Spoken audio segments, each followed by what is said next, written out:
शैलेंद्र गरुड़ ने लिखा है, नमन गुरुजी, मैं पिछले साल की बात बताना चाहता हूँ। मेरे फोरहेड सेंसेशन प्रॉब्लम के लिए न्यूरोलॉजिस्ट को दिखाया।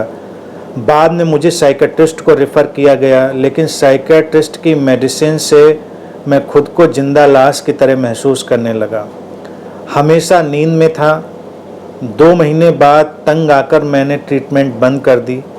बाद में आपसे लॉकडाउन के दौरान मैं जुड़ा। उस समय मैं बहुत निराश हो चुका था, थक चुका था, मैं हंसना भूल ही गया था। परेशानी अभी भी है, लेकिन आपको सुनकर मुझ में उत्साह आया है। सामान्य जिंदगी की तरफ लौट रहा हूँ। बहुत बहुत धन्यवाद। अहोभाव।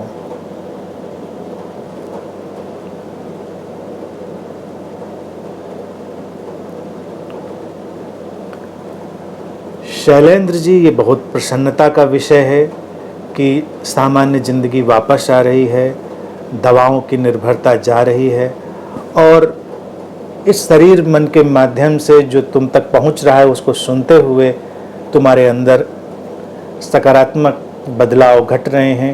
ये बहुत ही खूबसूरत बात है। ये जीवन में एक किरण उतरी है रोशनी की, उसके साथ चलते रहो। धीरे धीरे और बदलाव आएंगे।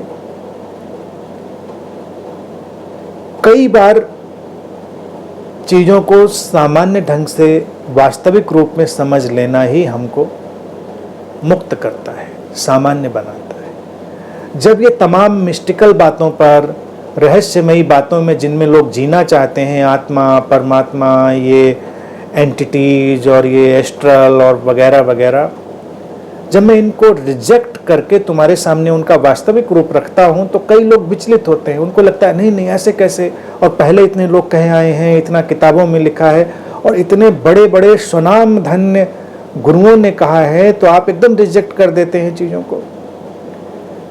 तो शैलेंद्र, तुम देख सकते हो कि उसका यही सकारात्मक परिणाम है कि तुम उन्हीं बातों की वजह से सामान्य जिंदगी में वापस आ रहे हो।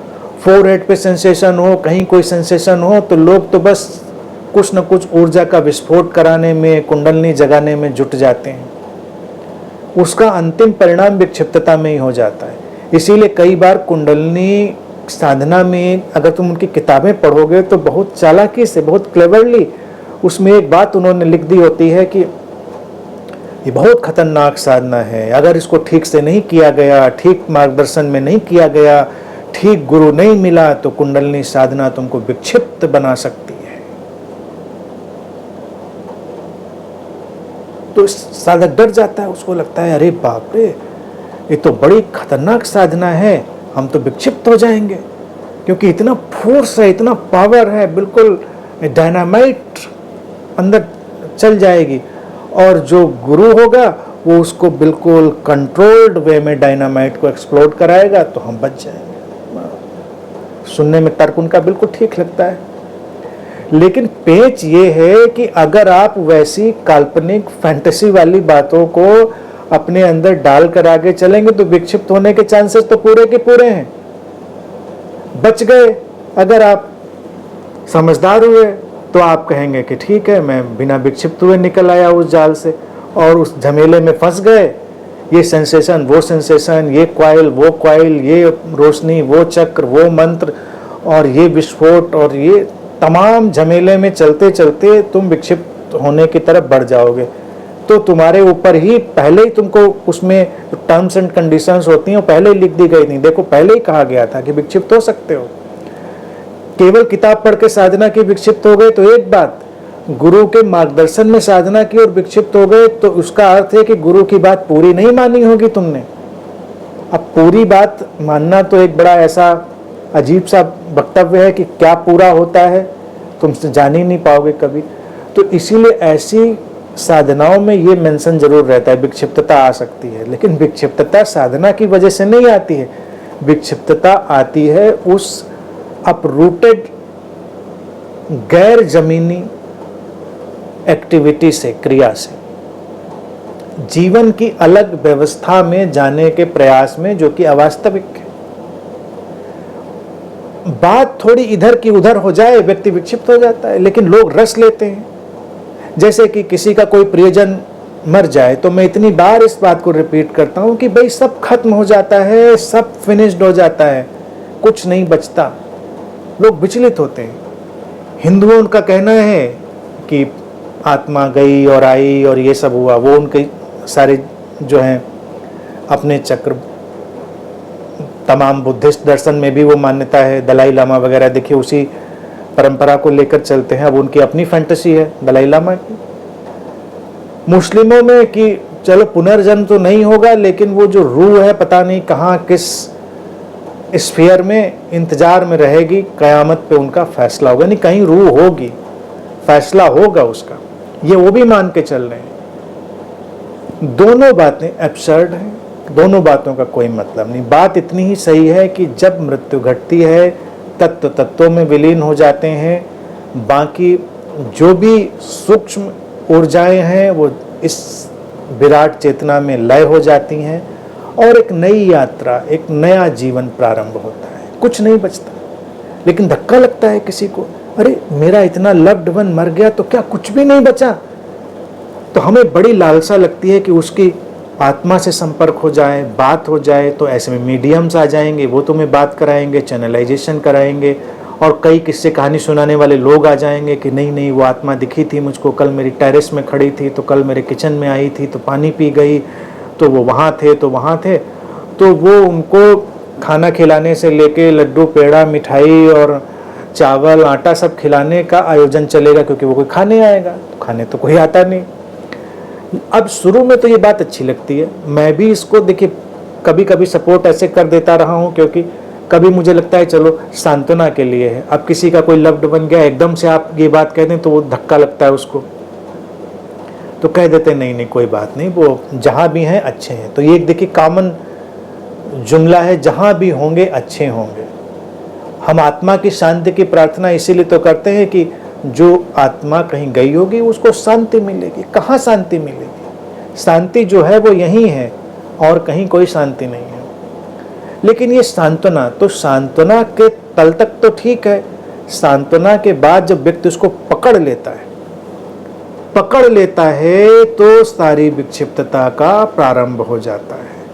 अभी तो उसको सपने दिखते हैं, कभी कभी प्रेजेंस दिखती है कि हमको ये दिखा वो दिखा। शुरुआत में लोग उसको हल्के में लेते हैं कि कोई बात नहीं, प्रेम है और दिख रहा है तो अच्छा चल रहा है।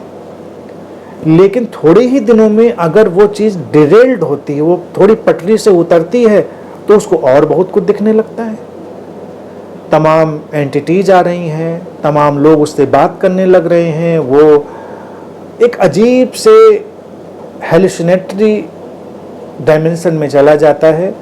वो विक्षिप्तता का जगत प्रारंभ हो जाता है। तो उसको पहले कदम पर ही खत्म करो ना।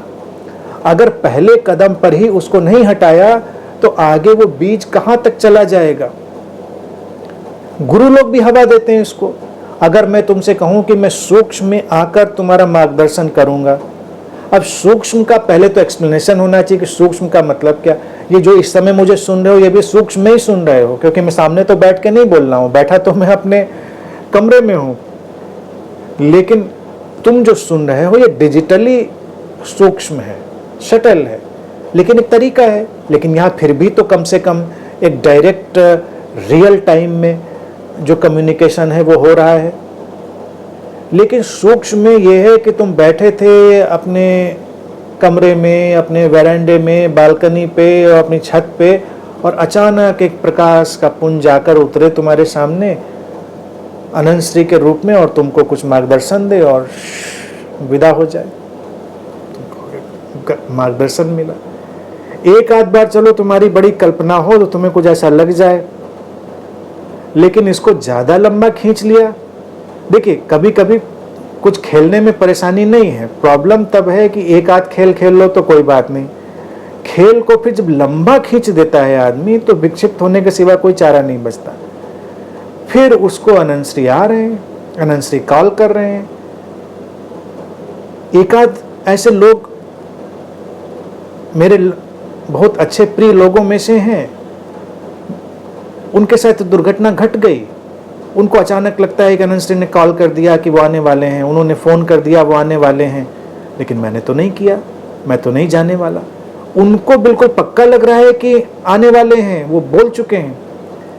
ये हेलुसिनेशन का, भ्रम का जगत अब उनके जीवन को परेशान करने वाला बन जाएगा। लेकिन ये जो वृक्ष बड़ा होता है, ये उसी बीज पर बड़ा होता है कि ऐसा हो सकता है।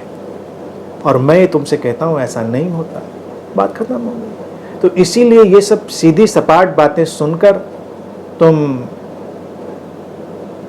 सामान्य जीवन की तरफ लौट रहे हो, और मुझे बड़ी प्रसन्नता है कि लौट रहे हो। कई लोग सामान्य जीवन की तरफ लौट रहे हैं, मुझे बड़ी प्रसन्नता है।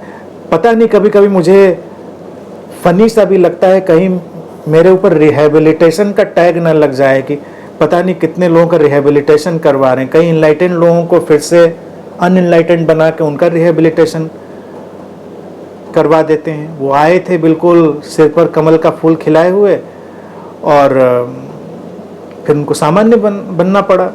मुझे सुना, कुछ दिन साथ में रहे तो उनको सामान्य होना पड़ा। तो ये, हालांकि मैं चाहता नहीं हूँ कि रिहेबिलिटेशन वाला टैग लगे, लेकिन कभी कभी मुझे लगता है कि मामला तो ऐसे ही चल रहा है।